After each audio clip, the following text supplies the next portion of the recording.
Olá, espero que vocês estejam bem. Na disciplina, vocês vão entregar as atividades em LaTeX, usando o modelo da disciplina. Bom, primeiramente, o modelo ele usa uma classe que é a exam, que é uma classe para criar questionário, para criar provas. Então, aqui do lado esquerdo, a gente consegue visualizar um exemplo de algumas questões e do lado direito o código que gerou esse exemplo. A classe, ela precisa sempre começar com begin questions e fechar, claro, com end questions, tá? Para criar cada questão, a gente usa o comando question, tá? E escreve a primeira questão. E a gente vai ter aqui o primeiro exemplo. O ambiente de solução, ele é definido com begin, end, solution, tá? Então, basicamente, você coloca aqui a resposta dentro desse begin, end. Exemplo de baixo. Comecei a próxima questão, question, segunda questão. Aqui eu tenho um parts. Para que serve isso? É para eu criar aqui a letra A, a letra B, tá? Então eu preciso começar e fechar com begin e um end parts. E para cada uma das letras, né, eu vou usar o comando part. Se eu quiser colocar a resposta de uma dessas subquestões, eu também uso o begin e o end solution. Coloco aqui dentro a resposta. Aqui eu tenho a letra B, né, começando, e aqui a solução da letra B. O modelo disponibilizado para vocês, ele é grande, porque na verdade a ideia é vocês terem um exemplo de cada tipo de questão que eu posso pedir, e aí vocês vão pegar como exemplo mesmo, né? Quer dizer, vocês pegam um exemplo bem parecido com o que vocês têm que fazer e vai modificando. Porque, pessoal, se vocês quiserem aprender tudo de LaTeX, aprender tudo dos pacotes que eu estou utilizando aqui nesse modelo, vai demandar um tempo que talvez vocês não tenham, tá? Então, por exemplo, esse exercíciozinho aqui ele é bem direto, né? Quer dizer, do lado esquerdo eu estou vendo as fórmulas, então eu vejo que eu tenho um ou e que eu tenho uma implicação. E como que eu escrevo cada um desses conectivos em LaTeX? Bom, dá para ver aqui no exemplo que eu tenho que usar, por exemplo, um contrabarra lor para o ou e o contrabarra to para a implicação. Aqui embaixo também tem outro exemplo ou, outro exemplo de implicação. Com mais esses exemplos, a gente consegue ver como fazer uma negação em LaTeX, como fazer uma bimplicação, e assim vocês vão tendo exemplos de tudo que vocês vão precisando para fazer a sua questão, né? Para resolver o que vocês estão fazendo no momento. E aqui a gente tem um exemplo de uma tabela verdade, né? Como é que vocês fariam? Basicamente, isso daqui é uma tabela simples em LaTeX, onde eu começo, né, que esse center é só para centralizar, então eu começo com o begin tabular, e esses Cs, eles são as colunas, tá? Tá dizendo que as colunas estão centralizadas, essas barrinhas aqui estão dizendo que tem essa linha aqui que separa, por exemplo, a coluna 1 da coluna 2. Então a gente vê que a gente tem 6 colunas nessa tabela. Olhando aqui a linha 4, a gente percebe que a gente tem que separar cada uma das fórmulas da lógica proposicional pelo E comercial. Parênteses, todas as fórmulas matemáticas, né, tem que vir entre esse dólar, esse símbolo aqui de dinheiro, tá? E eu finalizo sempre uma linha com esse contrabarra aqui duas vezes, tá? Essa linha 4, ela continua até a linha 5, só quebrei porque não iria caber. As linhas aqui, onde eu tenho os falso, falso, verdadeiro, verdadeiro, são linhas com as letras mesmo, separadas pelo E comercial. E aí a gente chega nos exercícios de dedução natural, que eu acho que são os mais complicados que vocês vão ter que trabalhar. Então, como funciona, né? Pessoal, esse pacote, né, esse proof tree, que a gente vai dar o begin end nele aqui, ele funciona criando, né, claro, as árvores, mas ele vai criando sub-árvores, tá? Então, por exemplo, antes da gente pensar em como criar essa árvore inteira, eu vou pensar em como é que eu faço para criar só essa árvorezinha aqui, que é essa eliminação da implicação. E pessoal, sempre que for fazer o exercício de dedução natural, usar esse proof tree, começa sempre das fórmulas mais acima à esquerda, tá? E aí vai descendo e vai indo para a direita. Então vamos entender como é que eu faço aqui para resolver essa arvorezinha pequena. Bom, perceba, pessoal, aquele que implica em P, que implica em R, ele está aqui. Aquele que do lado direito está aqui. E aquele P implica em R está aqui. Então a gente consegue perceber pelo exemplo, pelo código, que só essas três linhas, ou que essas três linhas estão gerando aquela pequena árvore. A gente consegue perceber também que cada fórmula ela aparece em uma linha. Então, na verdade, esses comandos que vão aparecer aqui do lado esquerdo, eles vão dizer para a gente, ou vão dizer para a proof tree, como ou de onde veio aquela fórmula. Ou seja, essa que implica em P, que implica em R, né, ela vem da identidade, ou seja, ela vem do exercício.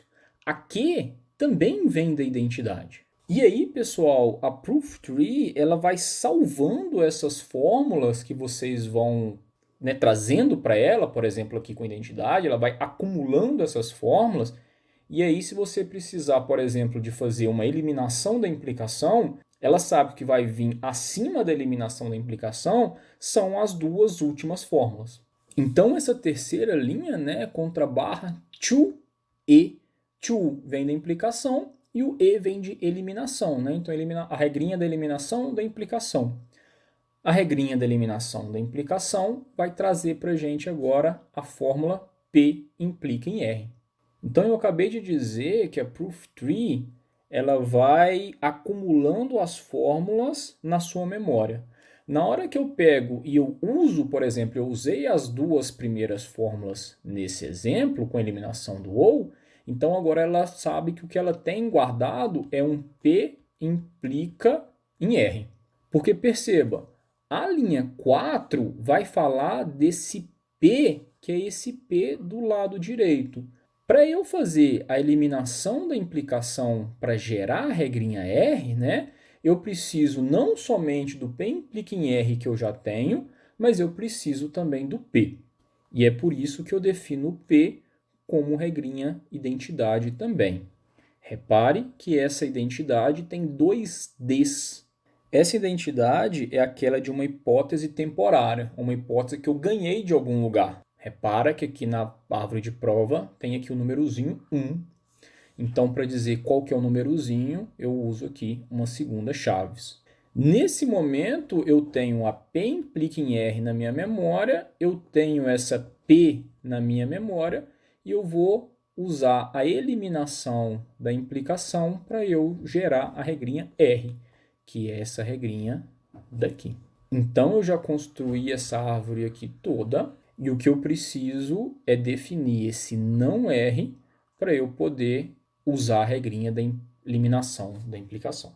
Bom, a próxima linha aqui, identidade, define para a gente o que é o não R, e aí a partir do nosso R juntamente com o não R, eu vou fazer de novo a eliminação da implicação e eu vou gerar a fórmula negação ou a fórmula contradição. De posse, né, da fórmula contradição, para gerar a negação do P, o que eu preciso é usar a regrinha da introdução da implicação. E é o que eu faço aqui na última linha, né? Quer dizer, introdução da implicação, e aí eu vou gerar o meu não P. Essa regrinha ela tem número, e eu coloco o númerozinho aqui do lado. E antes de passar para o próximo exemplo, pessoal, façam primeiro o exercício, né? Faça a árvore de prova no papel e depois vem passar aqui para o LaTeX. Porque se você tentar fazer o exercício direto no LaTeX, vai complicar muito. E aí quando vocês tiverem já no papel e for passar para o LaTeX, vai fazendo aos pouquinhos, igual eu ensinei para vocês aqui. Começando do canto superior esquerdo, descendo e indo para a direita. Aqui eu tenho outro exemplo de redução natural, um exemplo onde eu tenho duas árvores meio que balanceadas, né? Falei para começar do canto superior esquerdo, então eu vou começar dessa fórmula aqui. Essa fórmula aparece pela identidade, então é isso que a primeira linha está mostrando. Identidade não A ou B. Para vir aqui para a direita, eu preciso resolver esse A primeiro, então segunda linha, identidade do A. Só que esse A é temporário, então eu preciso colocar aqui um númerozinho. E aí, claro, já posso criar esse A ou B vou usar a introdução do OR, que aqui é a OR I, para gerar o meu A ou B. Professor, mas na hora que eu usei a introdução do OR, por que que ele usou essa regra aqui e não a regra de cima? Pessoal, para quem já viu algoritmo estrutura de dados, o Proof Tree ele tem uma pilha implementada. Para quem não viu algoritmo estrutura de dados, entenda que as fórmulas que serão consumidas são as fórmulas mais próximas de baixo para cima, tá? Então, o Proof Tree já sabe que para a introdução do OR eu preciso só consumir uma fórmula e ele consome a fórmula logo acima dele. Então, nesse momento, eu tenho A ou B e eu tenho não A ou B, eu vou usar a eliminação da implicação para eu gerar a minha contradição. É o que a linha número 5 está mostrando para a gente. A introdução da implicação não precisa consumir fórmula nenhuma a mais, então eu posso usar direto. Introdução da implicação, gerei o meu não A, e a introdução da implicação tem númerozinho, tá?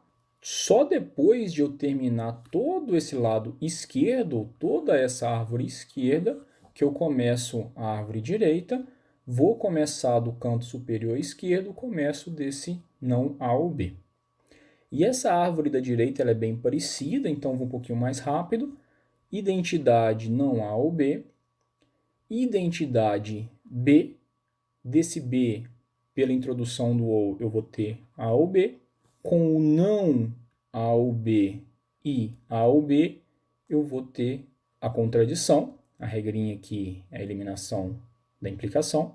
E agora eu posso usar direto a introdução da implicação para gerar o meu não B. E aí o númerozinho 2 ele aparece aqui do lado da introdução da implicação e ele aparece aqui em cima também, né? Então a gente não pode esquecer dele. Nesse momento, o algoritmo já consumiu todas as fórmulas que tinha que consumir, então toda essa árvore esquerda aqui, ele vai visualizar só como um grande não A.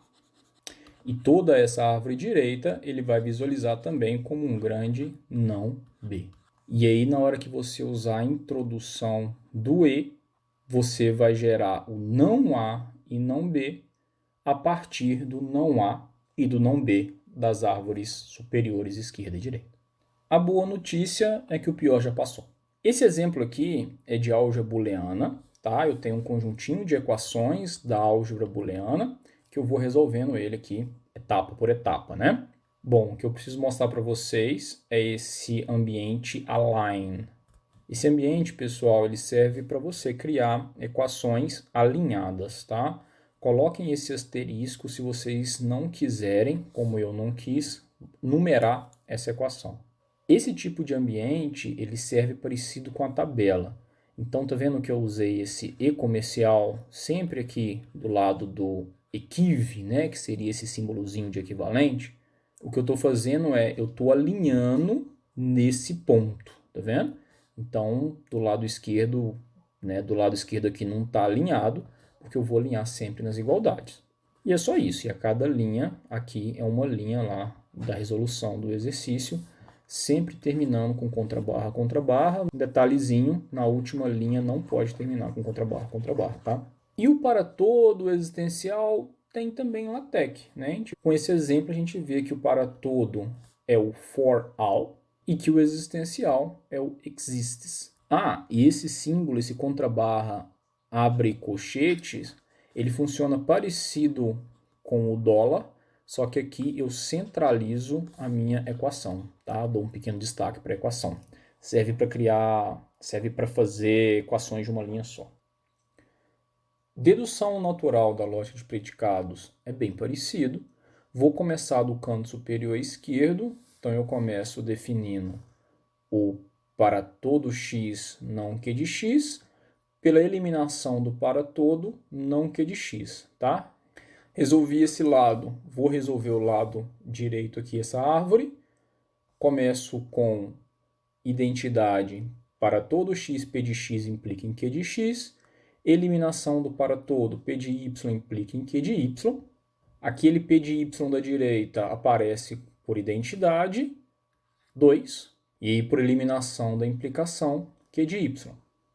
Resolvida aquelas árvores, eu vou usar a eliminação da implicação para chegar na contradição, introdução da implicação para chegar em não P de y, 2, introdução do para todo para chegar em para todo x não P de x, e por fim, introdução da implicação para eu chegar nessa fórmula grande aqui embaixo, 1. Aqui em demonstração de teoremas, o nosso rascunho nada mais é do que uma tabela. Uma tabela que tem duas colunas, uma coluna da hipóteses e a outra coluna das conclusões. E aí eu simplesmente vou colocando as formulinhas, linha a linha, por exemplo, x mais 2, y mais 1 sobre y igual a x. E aí eu separo as colunas com e comercial novamente. Então, do lado direito eu tenho as conclusões, x maior que 2 implica que existe y, blá blá blá. E as linhas, né, ou aonde está vazio, eu deixo em branco, em LaTeX. E é só isso, né, o rascunho. Para fazer o texto é escrever linha a linha, e para identar essas linhas, o que eu uso é esse contrabarra que. Então aqui eu como se fosse um tab, aqui é como se fosse 2 tabs. Provas envolvendo o conjunto a mesma coisa, tabela com hipótese e conclusão. E aqui a gente já consegue alguns exemplos de como é que eu faço para representar a união, o está contido em LaTeX. Bom, se a gente for olhar aqui, a união é esse cup, esse está contido é o subset EC, o vazio é o empty set, o pertence e o não pertence é o contrabarra in, contrabarra not in. E com isso eu termino o que eu tinha para mostrar para vocês sobre o modelo da disciplina, o modelo em LaTeX. Pessoal, mais uma vez, usem os exemplos disponíveis para facilitar a vida de vocês. Quer fazer um exemplo sobre dedução natural, sobre a álgebra booleana? Faz ele no papel antes, vai lá no modelo, procura o problema, procura o exemplo mais parecido com o seu, e a partir dele você vai fazer as modificações. Se ficou em dúvida, não sei como escreve um está contido, não sei como escreve um conjunto vazio, etc. Com certeza você vai achar algum exemplo no modelo que usou alguma dessas coisas. Você vai lá e cola. Se você assistiu até o final, uma dica que eu tenho para vocês é usar a ferramenta ou o site Overleaf. É só vocês entrarem em overleaf.com, fazer cadastro, etc. E esse site ele é interessante porque a gente consegue editar LaTeX no próprio site, né? Editar online. E a vantagem é que a gente não precisa instalar os pacotes, configurar. Pegou o modelo, baixou o modelo, subiu para o Overleaf, tudo funciona. Então, depois que você criou a conta do Overleaf e baixou o modelo, você vai criar um novo projeto e na hora que abrir esse menu de opções, você vai criar ali em Upload Project. Clicou naquele botão, vai aparecer uma janela pedindo para você subir o arquivo zipado. Então, você pode subir o arquivo .zip do jeitinho que eu deixei para vocês baixarem. Bom, obrigado aí pela paciência, por ter assistido até aqui. A gente se vê em breve.